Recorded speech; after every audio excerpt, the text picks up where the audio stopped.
Give her another round of applause.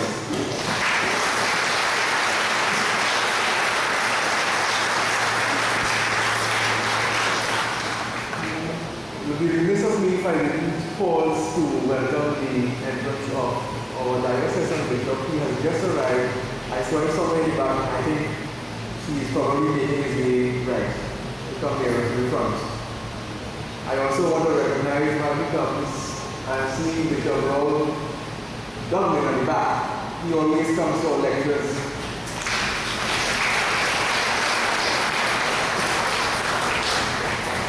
I'm seeing our last lecturer. I don't know if I'm seeing visions, but maybe I'm having visions, but I'm seeing Dr. Leslie Anderson. Yes, it is he. He was our lecturer last year.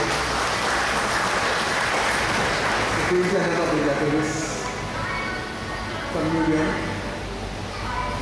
I'm also seeing the Dean of the Cathedral and other clerics and Anglican friars.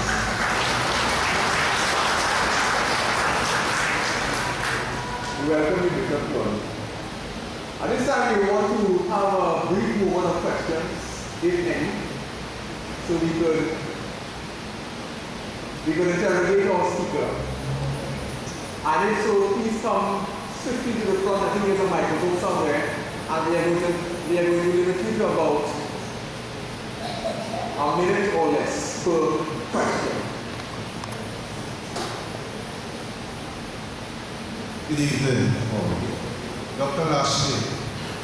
Based on your contribution, I am forced to ask this question. The church, the Anglican Church, has a burning issue of homosexuality. We are listening to what the church is saying, but we are also listening to what the church is not saying. And this is the frightening part. I have no problem welcoming, embracing a homosexual in the church. I have no problem with them taking communion. My problem is, if we decide to go a bit further and ordain known homosexuals, and then they may marry homosexual couples, and they continue going further, and we have to accept that. What is the signal that we would be sending to our congregation?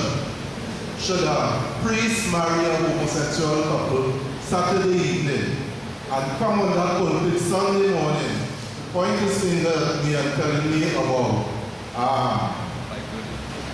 dishonesty, and I am not keeping up to my wedding vows because I am all over the place and whatnot? How can I really listen to that priest? I think he should just come and consecrate the elements, distribute it, and go about his business. He shouldn't be talking to me again. We have seen what is happening in the church. The church is being divided with this issue.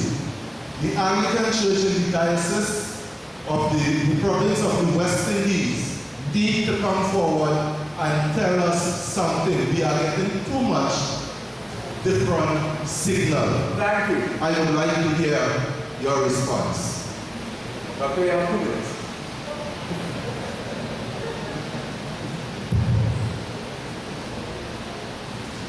There was a politician in Barbados who, at the end of debates, would say, I agree. I agree in part with some of the stuff you're saying. Our entire community has been divided on this issue because persons have, on one hand, chosen a certain doctrinal and theological position, and persons have, on the other hand, chosen opposing doctrines and teachings. I am absolutely convinced, let me repeat that, I am absolutely convinced that because of many of the issues which we're struggling with in the 21st century, that the Anglican communion is soon coming to an end. What we may have is not a communion of churches, but possibly a federation of churches. But what is more important for me as a Christian in the Church of the Province of the West Indies is that we need, as a church, not in the House of Bishops, privately in a room shut up, but across the province, have a consistent and public position on several issues which we are prepared to live or die by. And that's not good.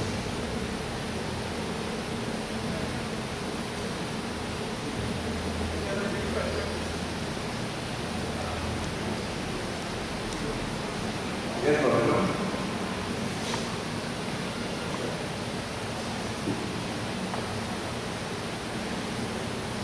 Doctor, you mentioned something about having written a liturgy on the removal of rings.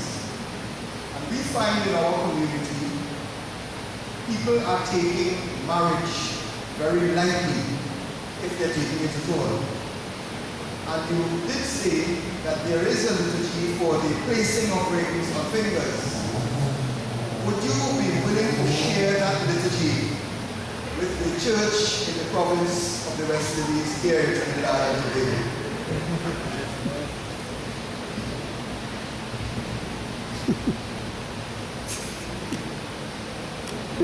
That's a difficult question.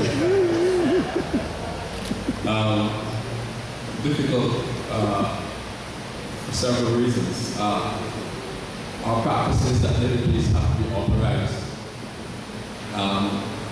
And even though I've written it, and others, it have to be authorized by your bishop. But there is clearly a need, and I'm speaking as psychologists and not just as priests only, but people find it hard. Sometimes they can't take the new wife into the same bed that their departed partner slept in. They feel as if they're betraying that person. I've had people fight over the fact that the picture of the deceased wife is still, or husband, whatever the person is there, is still hanging prominently up in the living room. And the ring becomes a major obstacle because in marriage you have to put on a ring, but before you can put on one, you have to take off one. And our church has not helped us to take off that ring. But there's a need for persons to celebrate this liturgy. The person with whom I did it first said to me, I made my vows before God in my marriage, and you were there to preside. And I want you now to help me celebrate this new liturgy of taking this ring off, again in the presence of God and in the context of a ritual. There are thousands of persons who need this liturgy, and all the others that I've spoken of. One of the bad things about us as Christians that we didn't take over from Judaism, our connection between the worship space and the home space. And so what we do on Sunday mornings at church is one thing. That's church. And when we go home, we don't even say grace before meals at the Sunday lunch table. We don't see those moments in our life as moments of connecting with God. When a Jewish person gets up one morning to go to the bathroom for the first time, that becomes an occasion for prayer. And we need in our homes to make these occasions not something which happens occasionally, but consistently. And so our faith then gets a chance to live. And I've been speaking to the men in my diocese, right, talking about this, about men becoming the spiritual heads of their home and calling their home spiritual accountability again. And we need to help the men do this. But as a church, we're not, we play around with the men's fellowship, but we don't ground men to be the spiritual heads of their homes and to lead the family spiritually at all levels in terms of some of the rituals that must be done at home. Every Friday evening, the male in the Jewish home will say the Shabbat liturgy. Men go in the bar on Friday next to them, and grab bottles, and then they go to church on Sunday. That's what we do. Thank you. At this point, we will want to invite, this is unusual, normally the bishop meets seminar after, but our bishop is a very a modern bishop in that he wants to join in discussion. So we invite the bishop to make a remark or ask a question. A round of applause.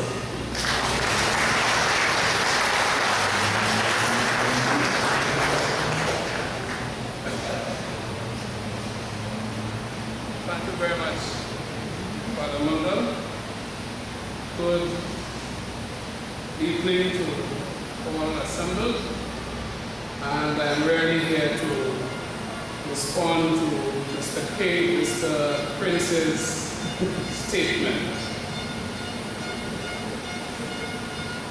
I'm a little surprised to hear that Mr. King doesn't know what our position is. Mr. Prince, doesn't know what our position is. So I'm taking the opportunity to state it again. I've spoken about this on the radio, on the television, and in other places. In Trinidad and Tobago, as in some parts of the province, we have adopted the position of Lambeth 1998, which states in part that homosexual persons are members of our church, but we could not in 1998, nor yet in 2012, ordain them, nor could we sanction an order of service for their marriage. That is not an executive decision made by the Lambeth Conference, but it is the position that in the province in the main we have adopted, and here in Trinidad and Tobago.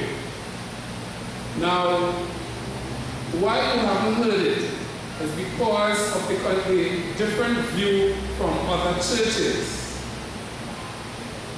When the last gender policy was to come on stream, and a certain prominent church in this country stated that it was not accepted, is not to be here, and so forth, then the media rushed to the Anglican Church to find out what was its position.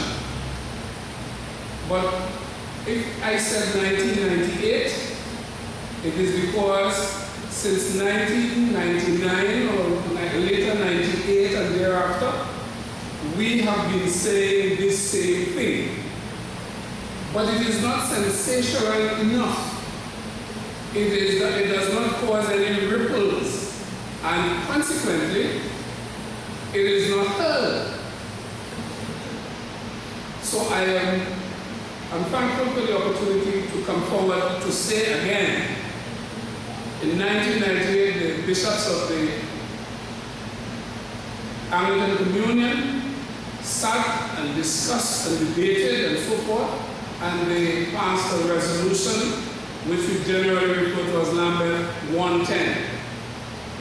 And that resolution said, and I think as the bishop I am authorized to say this, we have adopted that position that persons of homosexual orientation are members of the church, but we are unable to ordain them or to plan a marriage ceremony to sanction a ceremony to have them married in church. So I was listening there, I had my pen in hand, but apparently it fell, given the nature of the conversation that Mr. Prince was coming with, because I was listening to hear at which church this was happening or poised to happen. And in the anxiety, the pen fell somewhere. I can't find it because I thought it was clearly understood in this diocese. Thank you very much.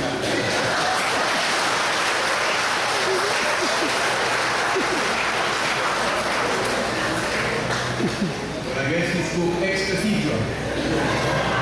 He has a privilege. A comment from the faculty.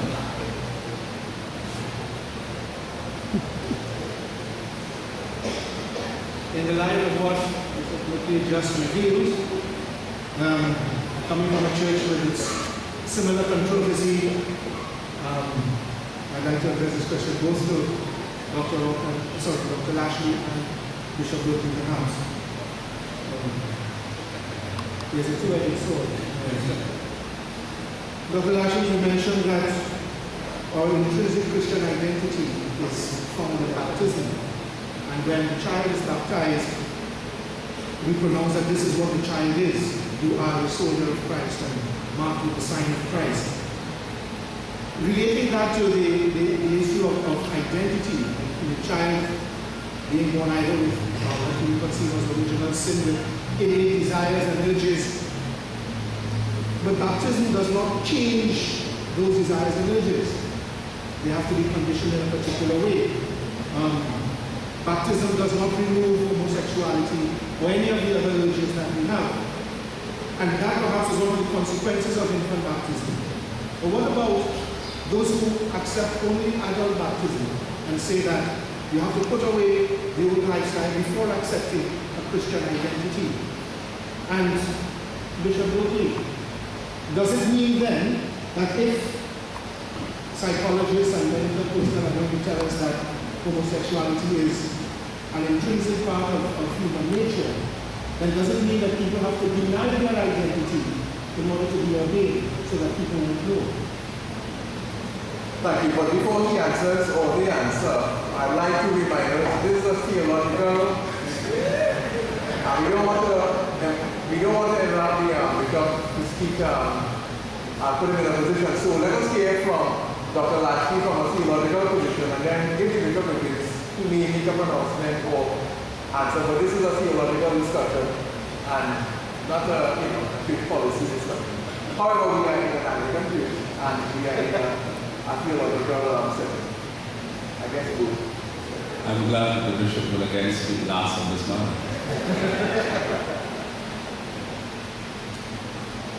A couple of years ago,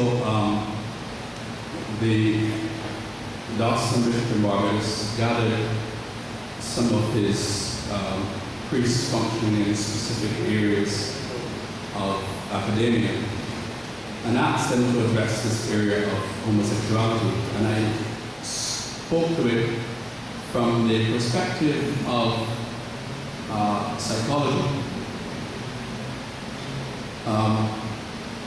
And I shared with the bishop and clergy that in this area, we have no single issue of homosexuality, but rather a whole series of gradations which we place on this at a psychological level. Some people, few, are born where the gender is indeterminate, and medically is what is called gender assignment at birth. Of course, we now have access to great technology, so a lot more work can be done at the biological level to help make that distinction. Sometimes in the past, doctors got it wrong. So there's one category. Then there's a second category of persons whom we loosely call homosexuals. who, by virtue of some early trauma in childhood, choose to be homosexual as a way of what we call psychologically undoing the past. I have not as yet been introduced to where your prostitutes hang out in Trinidad. But in Barbados, there is a certain street where prostitution is the business of the evening.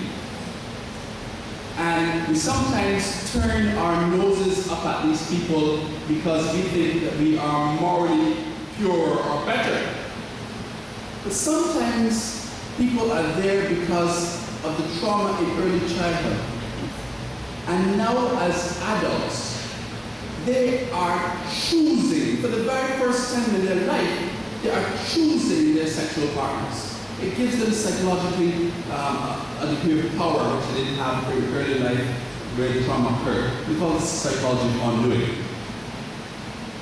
And then there's a third category of persons who we generally call homosexuals,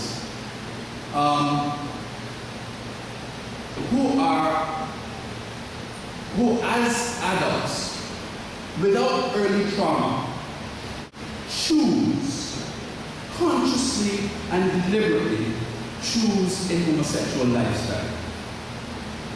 So we can't paint them all with one brush, because from a psychological perspective, we don't know what's happening with a person, even if they identify as such.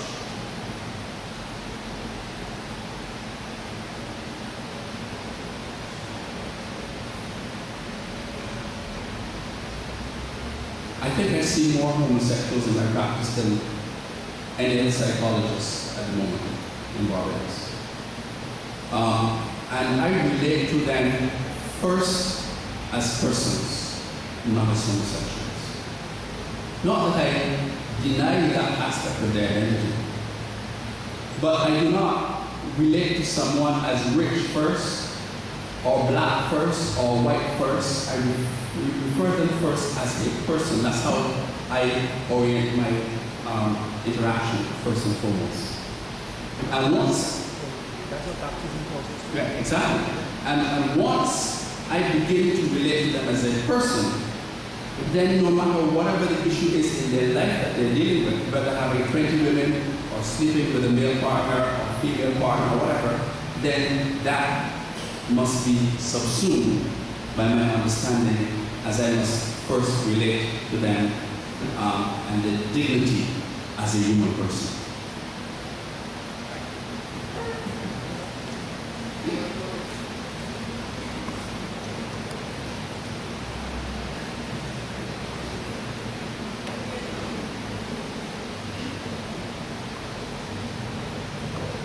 One of the very reassuring things about the Anglican Church is its methodology.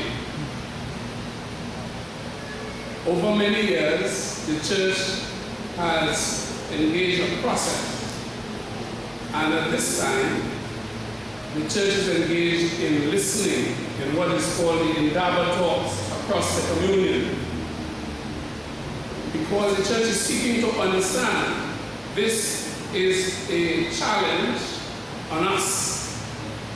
And until we couldn't just jump in, as in any kind of paradigm change, we have to have the facts, seek to understand the variations and the issues. And so the Church is engaged in that process.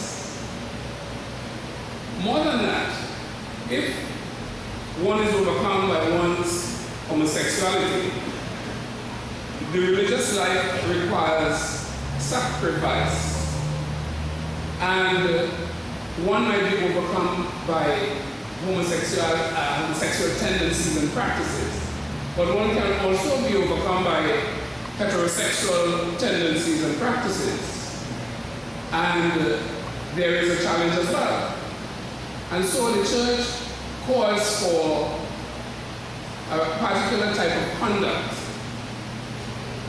celibacy, even faithfulness to one partner and related matters. And the regulations of the canons of the province so indicate and so outline that anyone who is involved in that kind of wanton practice has to be treated in a particular way. So it is not about denying whatever is coming out. It happens that we are at this kind of time of life, and we are seeking to understand what are all these matters of the homosexual tendencies, practices, and Dr. Lashley said choices. Choices. Remember, choices are an important aspect of what we do in terms of breaking our relationship with God. Wrong choices, poor choices, as the case may be. And I don't want to get Dr. Rock started this evening, but I know, and I heard of a certain angle which he intends to pursue in treating with this matter as a theological discussion, and that might also lead us to somewhere in terms of the search and the journey that we are on. So what I want to ask you is that let's not get excited and troubled and so forth. We have a church with a solid method, and believe me, weren't it for some people who probably jumped the gun, the church would have organized this matter already. But having jumped the gun, you see, you set the cat among the pigeons, and we have to settle all of this and proceed with this.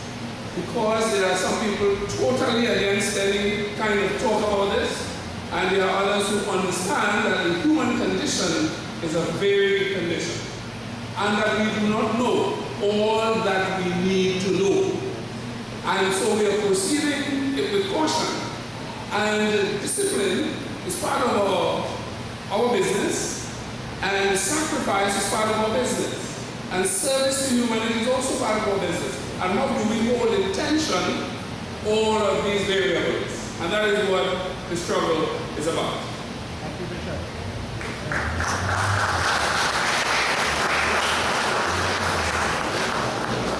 What is Bishop right? Thank you, Bishop, for engaging us. This is very healthy. It's something that we encourage, and we have to really applaud ourselves, because this is what we have been looking for years, that we have theological conversation. Last question.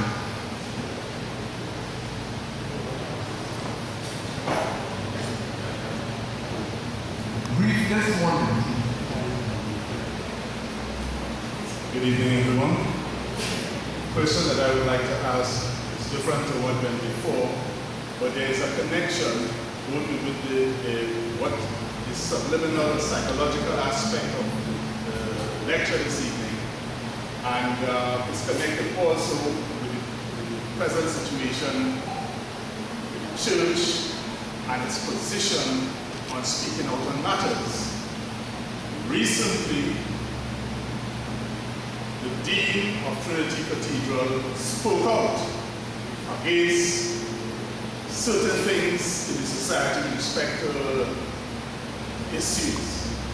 And instead of the church, instead of showing respect and respect for the issue, it became personal to the extent that Trinity Cathedral was labeled Balizé House.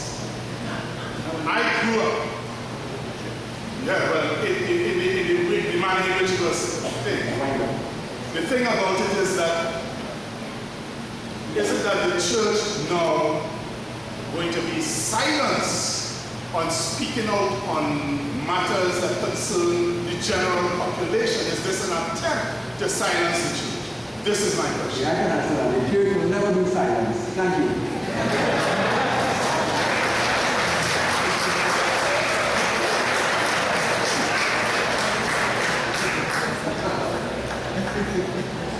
I didn't realize I was coming here to work. Now, I am glad you raised it, because I hear that I have been castigated for not jumping in the fray. But that's all right, part of the job to be attacked. That is part of what it is. I have learned that over the last 9 months or so. The following morning after the outburst, I would call it, Dean Sampson was on radio I-95, and the Dean acquitted himself admirably, and therefore I needed not to say anything more.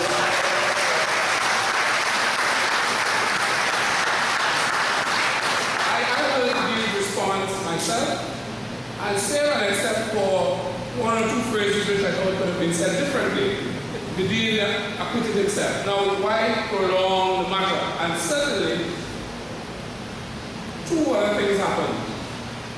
On Republic Day, I did reaffirm the fact that each clergyman has what is called a prophetic license, which he uses, and as long as he does not impugn the laws of the land, that prophetic license is his.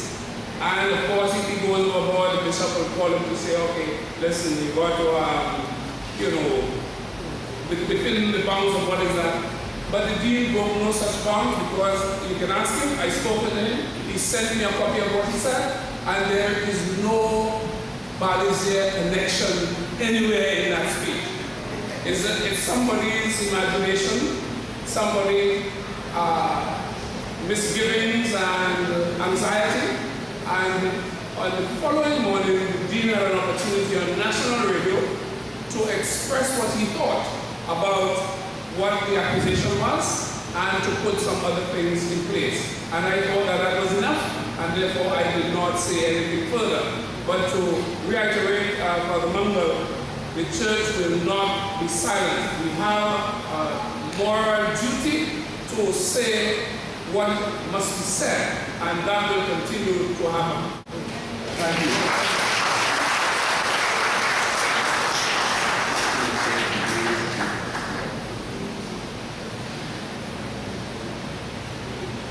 Okay, we are going to close this section now, but just to close, I would like to intimate to you what Dr. Lashley asked me to say.